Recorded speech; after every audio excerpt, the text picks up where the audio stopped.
Eu, discípulo de Kardec. Um conto imersivo na biografia do codificador do Espiritismo. Autoria de Donizete Pinheiro. Eu nunca fui citado na biografia do meu mestre e amigo professor Rivail, que passou para a história como Allan Kardec, o codificador do Espiritismo. Na minha infância, em Paris, tive a oportunidade de ser aluno na sua escola e com ele conheci as primeiras letras da língua francesa e depois algumas lições básicas das ciências naturais. Ele era um professor, jovem, egresso da famosa escola de Pestalozzi, localizada na Suíça, em Yverdon, onde se formou com méritos. Atencioso e gentil com os alunos, preocupava-se em criar na nossa mentalidade raciocínios lógicos. Dizia que deveríamos ser atentos observadores da natureza e companheiros respeitosos de todos.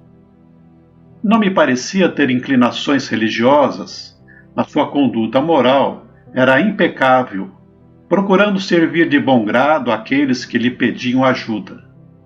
Diria hoje que ele era um verdadeiro cristão. Lamentei deixar a escola quando fechou por questões financeiras, uma vez que compartilhávamos sincero afeto. Ele me parecia um irmão mais velho, cuidador e bondoso. Concluí meus estudos em outras escolas e me formei em Direito, passando a exercer a advocacia em Paris mesmo. No entanto, continuava a ter notícias do mestre que aprendi a admirar e a respeitar com muito carinho.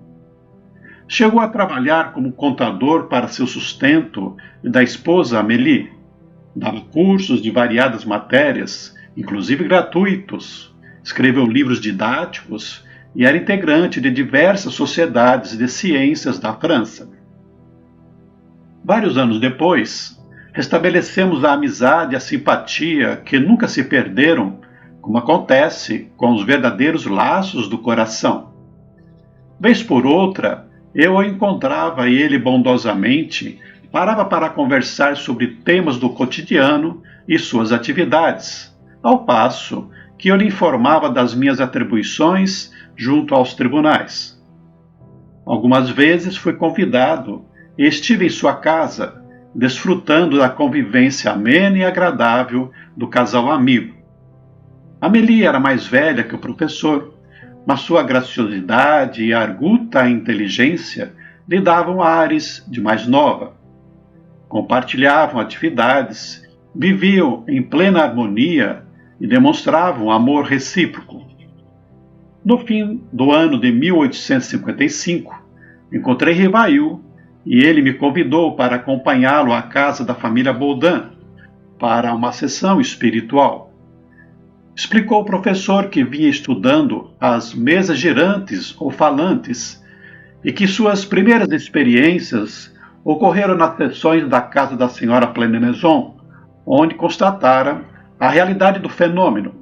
As mesas não apenas se movimentavam, mas também respondiam às perguntas que lhe eram formuladas. Obviamente, acrescentou sorrindo, não eram as mesas que respondiam, porque não têm cérebro e nem músculos. Enquanto muitos da sociedade parisiense participavam dessa brincadeira de salão, o professor via no fato algo mais importante, uma vez que quem dava as respostas se dizia um espírito, a alma de quem vivera na terra. Os mortos estavam se comunicando em importantes questões relativas à vida depois do túmulo, que sempre atormentaram a humanidade, poderiam então ser solucionadas. Com seu rigor científico e seriedade, Rivail aprofundava sua pesquisa. Eu sempre fui católico, cumpridor dos meus deveres, mas também era um curioso e mente aberta para a vida, como aprendera com o professor. Aceitei o convite e fomos juntos. A casa dos Baudin estava repleta e a médium era a senhorita Caroline, filha dos donos, que escrevia de forma inconsciente e não se lembrava de nada. Depois fiquei sabendo que o processo de comunicação havia se refinado. Os médiuns trocaram as mesas por cestinhas e pranchetas, que também foram abandonadas, por desnecessárias, uma vez que os espíritos disseram que poderiam usar diretamente as suas mãos. Diversas vezes estivemos ali juntos. Por sua inteligência, formação e respeitabilidade, era o professor quem mais fazia as perguntas. Muitas adredemente preparadas, todas tratando das mais elevadas questões da vida. Os curiosos levianos, apenas interessados em satisfazer banalidades, não mais compareciam. Diante daquela realidade incontestável, deixei de lado minhas convicções religiosas e passei a colaborar com meu querido mestre. Permaneci ao seu lado, recolhendo as anotações, enquanto ele se dirigia à médium perguntando. Também tive a oportunidade de acompanhá-lo algumas vezes à casa do Sr. Rostam, sendo médium a senhorita Jafé. Após alguns meses, Rifail me informou que estava analisando todo aquele material e havia percebido um conjunto doutrinário, uma verdadeira filosofia. Deixara até suas atividades profissionais para se dedicar exclusivamente a isso, no que era ajudado pela esposa. Os espíritos, pela médium Jafé e outras, haviam-lhe confirmado que era a sua missão. Estive em sua casa e me surpreendi com o laborioso trabalho a que o mestre se entregara. Eram centenas de anotações que ele estava selecionando e catalogando conforme os assuntos, dando a tudo uma ordem que ele estabelecera. Sinceramente, fiquei perplexo e compadecido, porquanto era um esforço imenso para o professor, que eu sabia ter um problema de saúde, contando à época com 50 e poucos anos. Por isso, me ofereci para ajudá-lo alguns dias por semana. Ele tinha o propósito de publicar um livro com essa doutrina nova. Ajudei-o o quanto pude na separação das perguntas e suas respostas, e minha contribuição a isso se limitou. Muitas foram descartadas por incoerências. Rifail inferiu que a nova doutrina tinha bases científicas, porque estudava a natureza do mundo espiritual, seus habitantes e suas relações conosco.